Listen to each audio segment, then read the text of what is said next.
Thank you, Madam Moderator, for giving me the floor. My name is Shabnam, Hudойдодова, Tajikistan. Ladies and gentlemen, in the current stage of development of our society, violence against women remains one of the most acute and widespread manifestations of gender inequality. One of the key characteristics of domestic violence is the dependent position of the victim, and this is exactly what I would like to talk about today. So what is the relevance of this topic? According to estimates by international organizations, Tajikistan today is one of the poorest countries in the world, and with half of the population living below the poverty line. This undoubtedly contributes to the increase of cases of domestic violence. The question is, why is the level of violence in Tajikistan growing at such a high rate, while local experts consider the situation alarming and the government still does not take any action? Unfortunately, it is precisely because of the government's lack of attention that the situation of domestic violence continues unabated. This is because the nature and possible consequences of its various forms are not identified.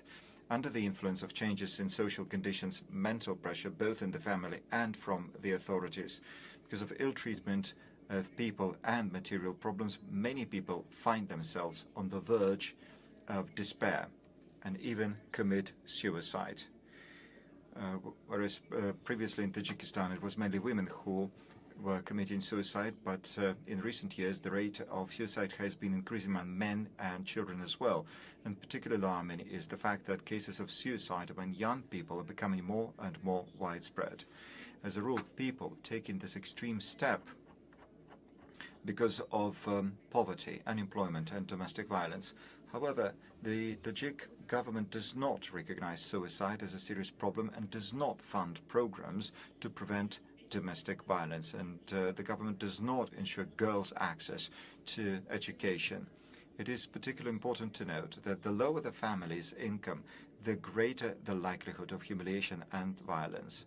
I call on the OSCE mission to put pressure on the Tajikistan's authority to provide full social support for victims who contact the police and courts. Another recommendation is to establish specialized psychological support programs for survivors of violence, regardless of the other crisis centers. Also, we recommend to adopt a special law that provides for the possibility of receiving sufficient comprehensive care and to expedite the adoption of the law criminalizing all forms of violence. And finally, to conduct a major survey on the prevalence of violence against women and girls, with a particular focus on women living in rural areas and those who are disadvantaged. I do hope that our joint efforts will help us to improve the situation and create a safe environment for all women and girls in Tajikistan. Thank you.